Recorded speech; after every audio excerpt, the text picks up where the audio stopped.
Welcome back to the Analyst's Desk. Today we're unpacking Automotive Properties REIT. At first glance, it's flashing a tantalizing 7.1% yield, but we really need to figure out if this is actually the vehicle to help us hit our strict 9% annual compounding target over the next 16 years. We're going to look under the hood, run the math, and see if the fundamentals justify your hard-earned cash, or if there are hidden leverage risks we seriously need to be worrying about. Let's get right into it.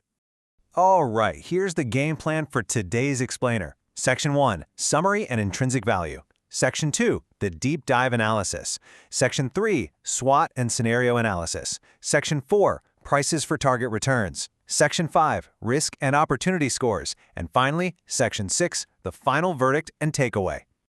Kicking things off with Section 1, Summary and Intrinsic Value.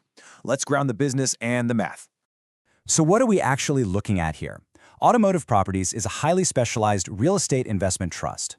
Unlike your run-of-the-mill retail centers, car dealerships are a whole different beast. They need massive plots of land, custom showrooms, specialized service bays, and lots of specific regulatory compliance features. Because of this massive setup, the REIT enjoys incredibly high tenant stickiness. Think about it. Relocating a car dealership is a logistical nightmare and outrageously expensive. So once they're in, they stay put, which gives the REIT highly stable and predictable rental income.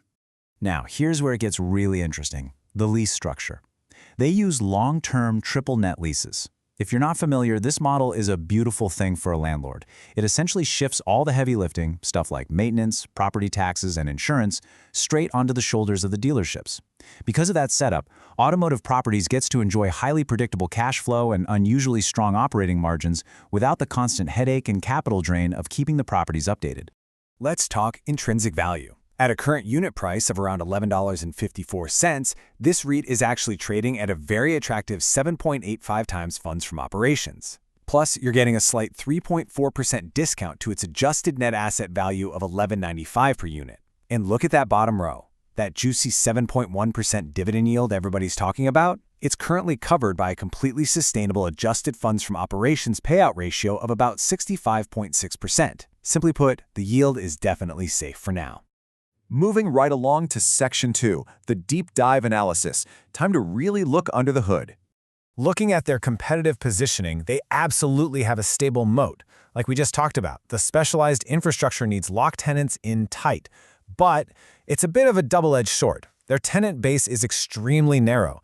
If a dealership goes bankrupt, they can't exactly flip that property into a grocery store overnight.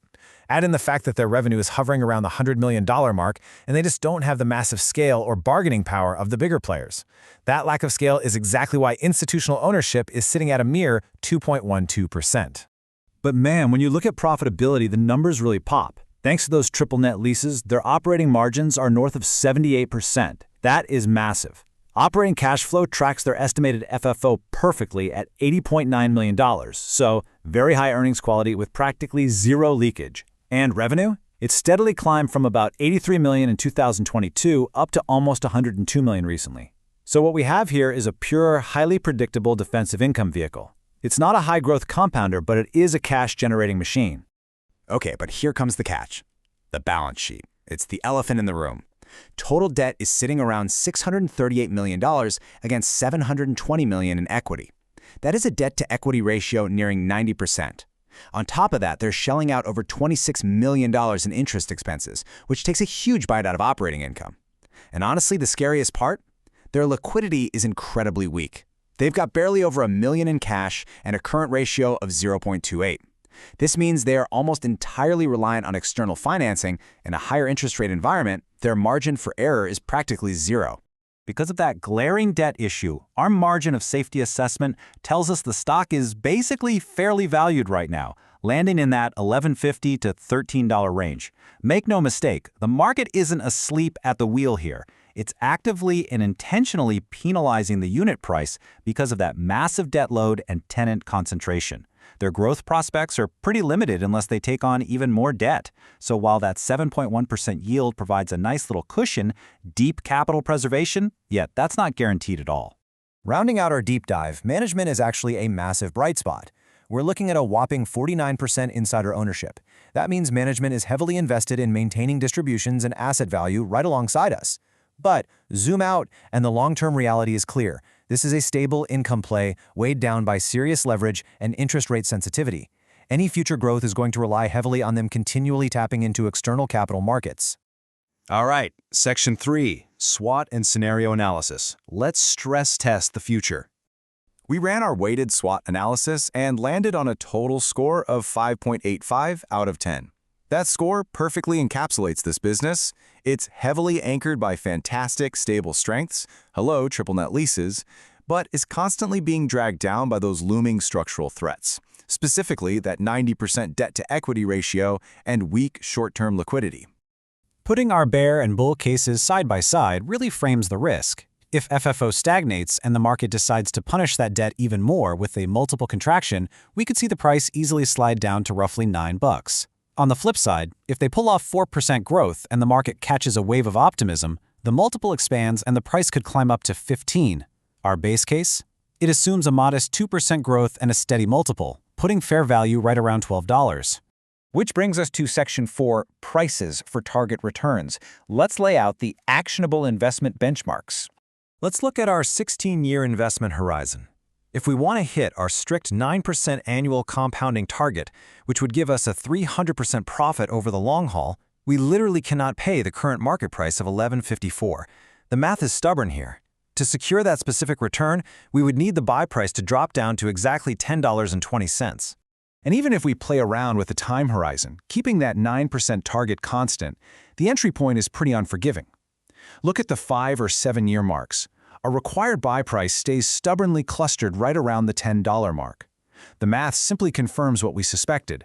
At current valuations, your upside is definitely capped. Moving to Section 5, Risk and Opportunity Scores. Time to quantify the final profile.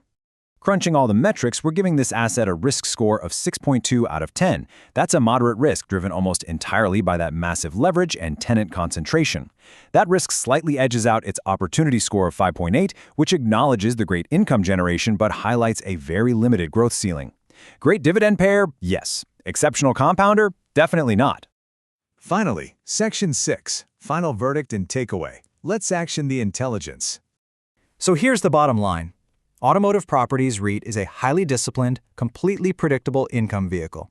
If you literally just want a sustainable 7% yield and nothing else, it does the job. But because it falls short of our 9% compounding goal at current prices, our definitive verdict on the analyst desk is a hold.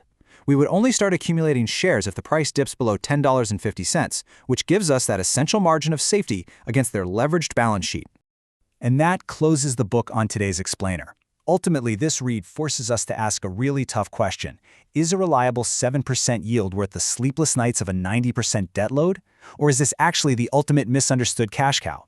Let me know where you stand. The market is vast, so drop a comment below and tell me exactly which stock or REIT you want me to put on the analyst desk next. I read all the comments. Until next time, keep analyzing and stay focused.